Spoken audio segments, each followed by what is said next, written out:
¿Qué tal? Buenas noches. Bienvenidos a Sala de Prensa de Noticias Caracol Ahora. En los últimos días en el país se han encendido las alarmas por un tema no menor y que a simple vista parece muy preocupante. Según el registrador nacional, Alexander Vega, esta semana la página web de la Registraduría Colombiana ha recibido más de 400.000 ataques cibernéticos desde diferentes partes del mundo.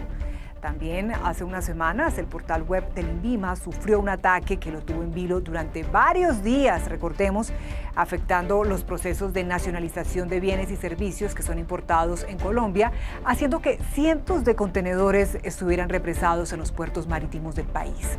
Tiempo antes, el portal del DANE sufrió ataques de hackers con la intención principalmente de robar información.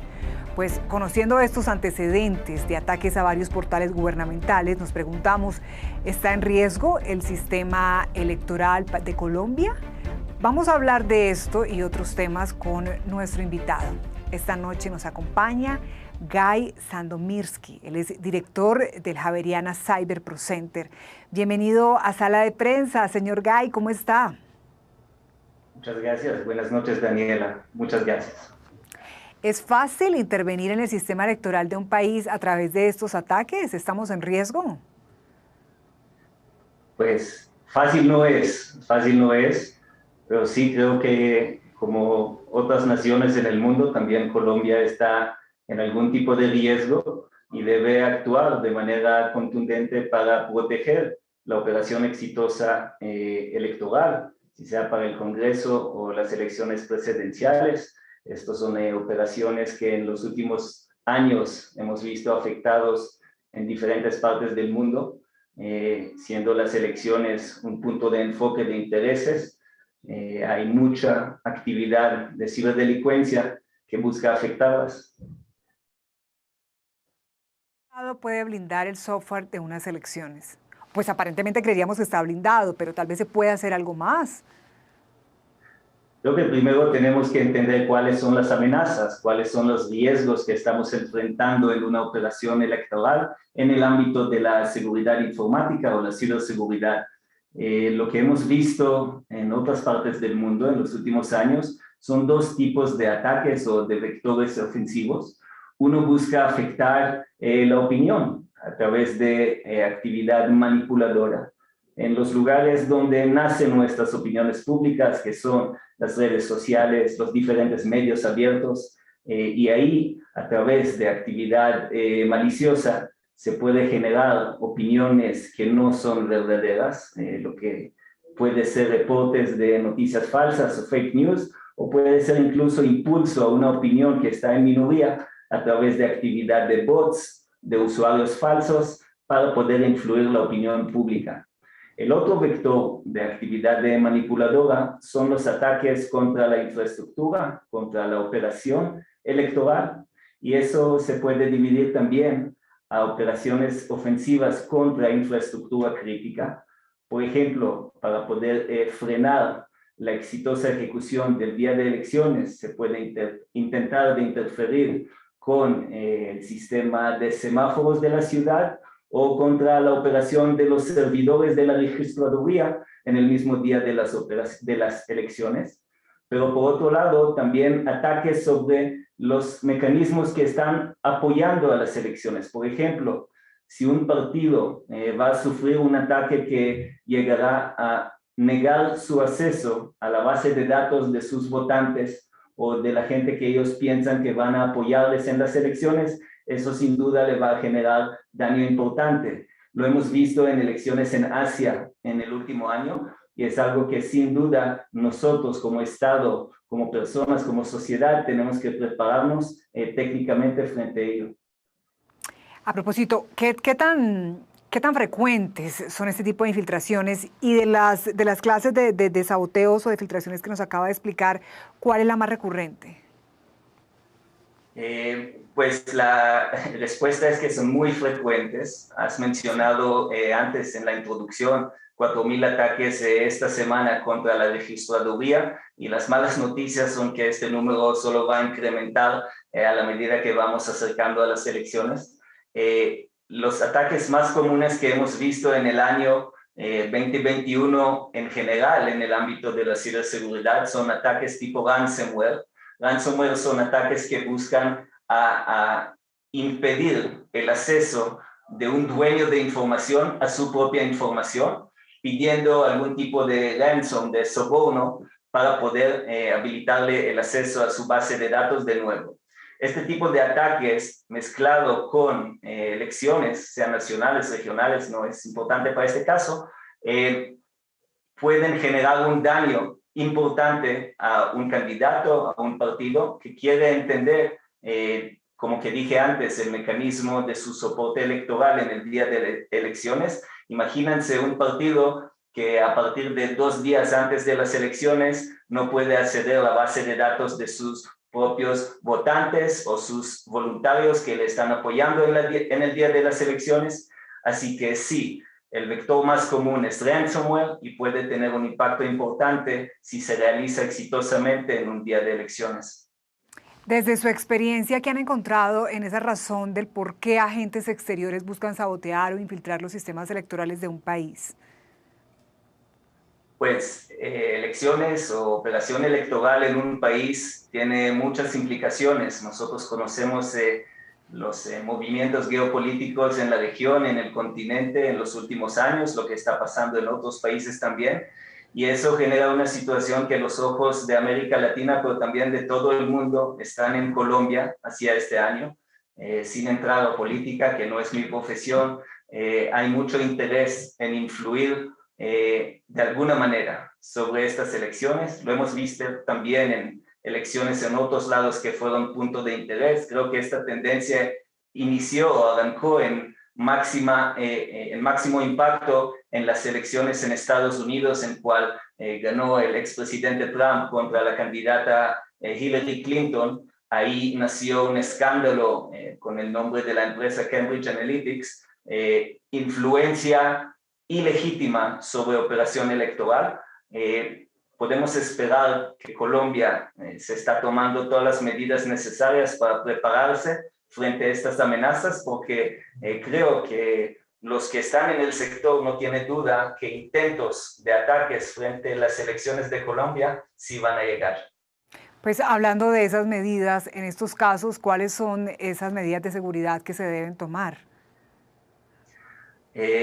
Primero, el inicio es mapear las amenazas. Como en cualquier operación, tenemos que entender dónde están nuestros puntos débiles, dónde están los puntos que de un lado representan una entrada relativamente fácil para un hacker, para un ciberdelincuente, y mezclarlo con las entidades que un daño a ellos va a generar máximo impacto.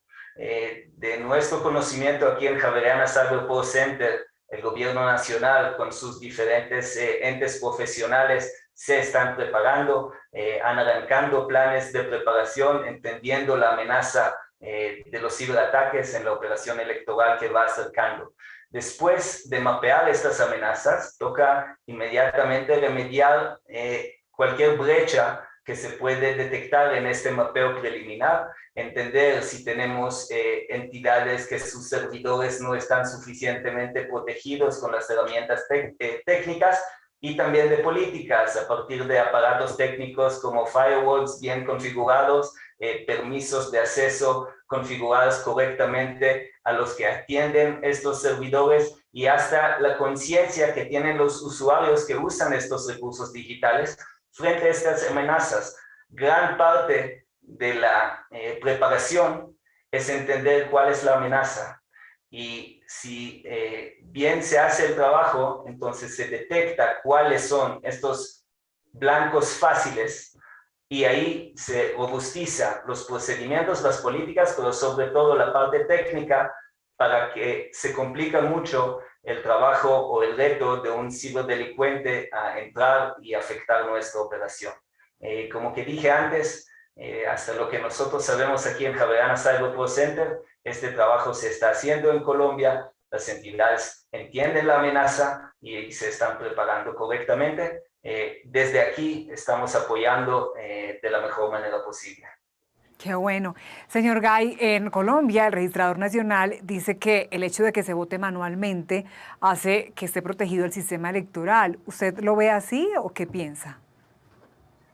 Es una manera de mirarlo. Definitivamente un sistema que no tiene operaciones digitales, no tiene vulnerabilidades digitales tampoco. Creo que el mundo sí se está pasando a operaciones digitales en la gran mayoría de nuestros aspectos de vida de día a día, desde la manera que hablamos, comunicamos, navegamos, comemos, movemos, volamos.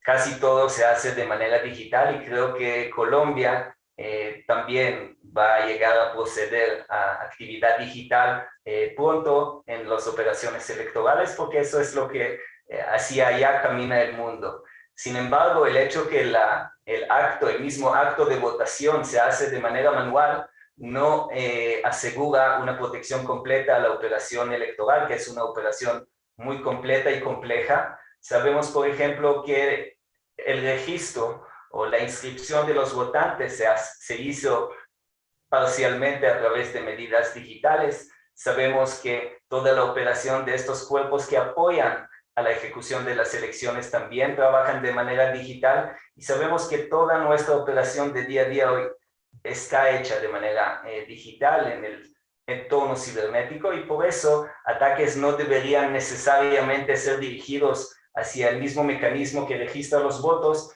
para tener un fuerte impacto sobre unas elecciones. Creo que el registrador está correcto en lo que dice, pero también tenemos que conocer los demás aspectos que pueden representar amenazas en la operación electoral. Claro, y como usted lo dice, ¿no? Todo está cambiando y aún más después de la pandemia. Creo que todo se digitalizó, todo lo hacemos más con herramientas virtuales. Entonces, ¿Colombia debería hacer la transición al voto electrónico? ¿Usted qué cree? Yo creería que eso ya está pasando en muchas partes del mundo. Yo entiendo la tradición. Yo soy de Israel. En Israel, que es un país muy digital en sus operaciones, todavía el voto a nivel nacional se hace de manera manual, con sobres y con notas, tal cual como en Colombia, pero es más por razones de tradición. Creo que ya las operaciones digitales electorales están arrancando en el mundo y creo que si no en la próxima campaña electoral, entonces definitivamente en el que sigue, Colombia también va a acompañar esta tendencia. Vamos a devolvernos a esa cifra con la que empezamos este diálogo. El registrador mencionó 400.000 ataques a la página web de la registraduría. ¿Cómo entendemos esta cifra?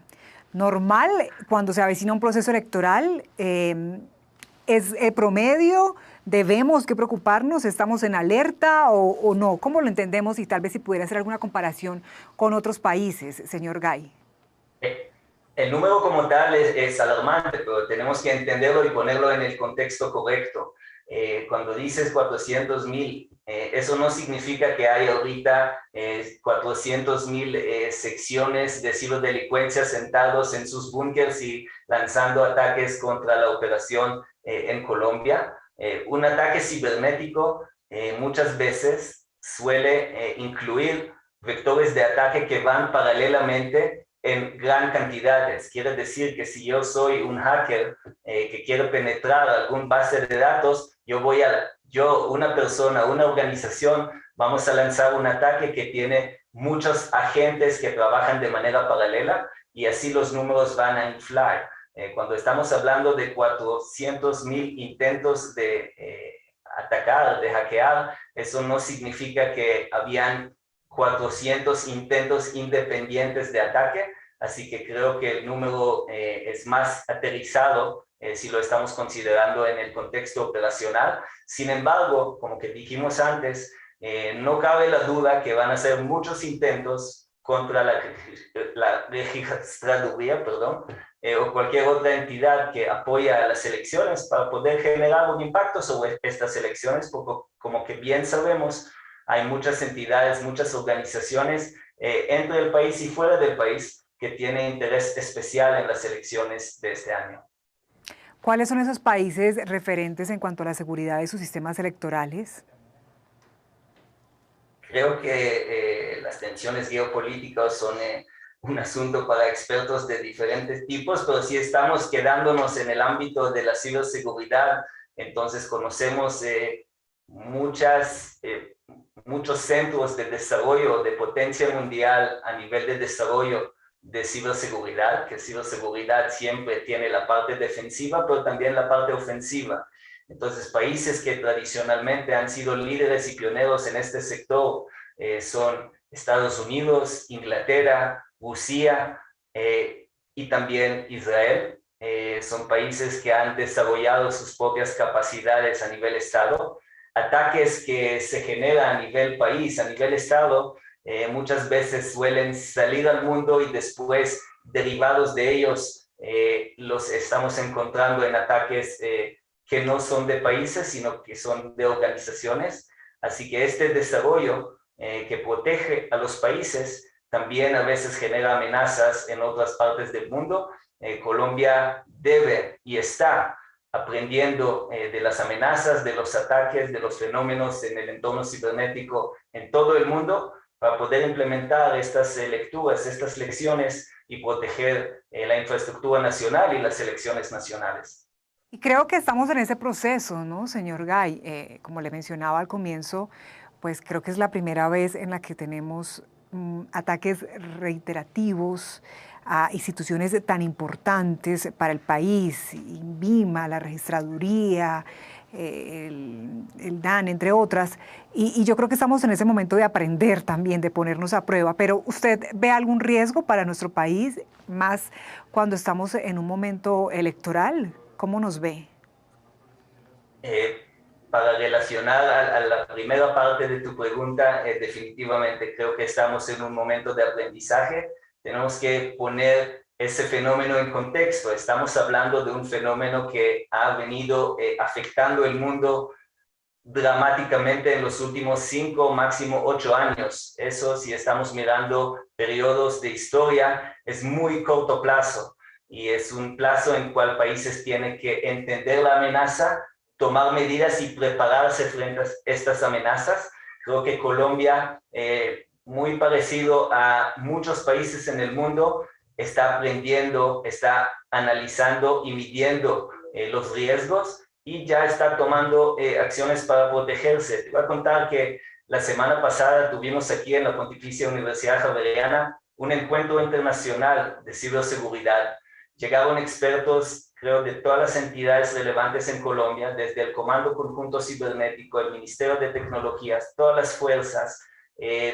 Ministerio de TICS ahora está liderando una operación a nivel nacional para estandarizar el conocimiento y las prácticas de la ciberseguridad. Estos son pasos muy importantes que sí, toman su tiempo, pero al final van a liderarnos a tener una Colombia más protegida, más preparada frente a las amenazas. Creo que es un proceso importante.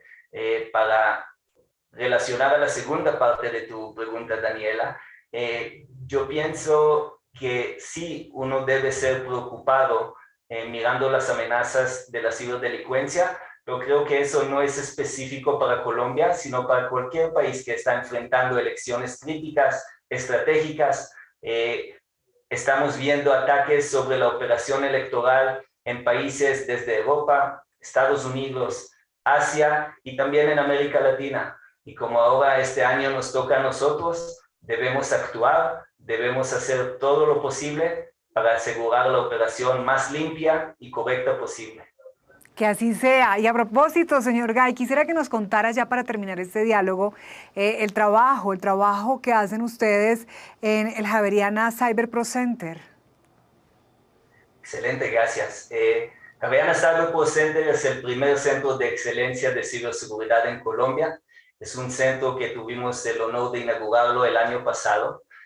Aquí estamos haciendo exactamente lo que hemos hablado en este diálogo, Daniela. Estamos tomando lecciones y lecturas desde todo el mundo, tecnologías, prácticas y material académico, y estamos formando el país, sus entidades, las organizaciones y las empresas, pero también los privados frente a estas ciberamenazas. Estamos ayudando a cualquier entidad a prepararse frente a los riesgos que las tendencias tecnológicas actuales se le está llevando y estamos haciéndolo en cooperación con todas las entidades que mencioné antes. Aquí en la Universidad Javeriana vemos la importancia en combinar investigación, capacitación y trabajar de la mano con la industria y con el gobierno. Así que les invito a cualquier ciudadano que quiere entender y prepararse para comportarse de manera más ciberresponsable, conocer Javeriana Cyber Pro Center, y muchas gracias. No, muchas gracias a usted y nos alegra saber que en el país pues contamos con un centro como el que usted dirige, teniendo en cuenta los riesgos a los que nos enfrentamos, el gran reto que tenemos y las lamentables o terribles consecuencias que podríamos sufrir si no se le presta atención a este tema, a esos ciberataques. Muchas gracias, señor Guy Sandomierski, director del Javeriana Cyber Pro Center. Fue un gusto tenerlo con nosotros esta noche en Sala de Prensa de Noticias Caracol Ahora. Muchas gracias. Feliz noche y Shabbat Shalom. Hacemos una pausa y al regreso estará con nosotros Ricardo Ospina contándonos qué tiene esta noche en su radar. Ya volvemos.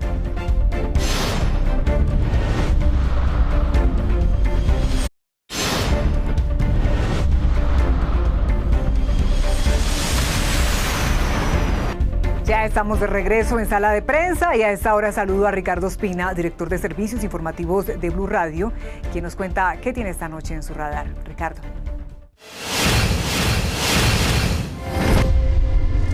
Un saludo para todos en Sala de Prensa de Noticias Caracol Ahora. Hoy quiero hablarles de dos pronunciamientos muy fuertes, muy firmes, de corporaciones judiciales pidiendo respeto por las decisiones de los jueces recientemente tomadas en el país y que han generado mucha controversia. Les estoy hablando de dos comunicados, uno emitido por la Corte Constitucional y el otro por el Consejo Superior de la Judicatura, pidiéndole a todos los que tienen que ver con decisiones desde el Ejecutivo y en general a la población de Colombia que respete las decisiones judiciales.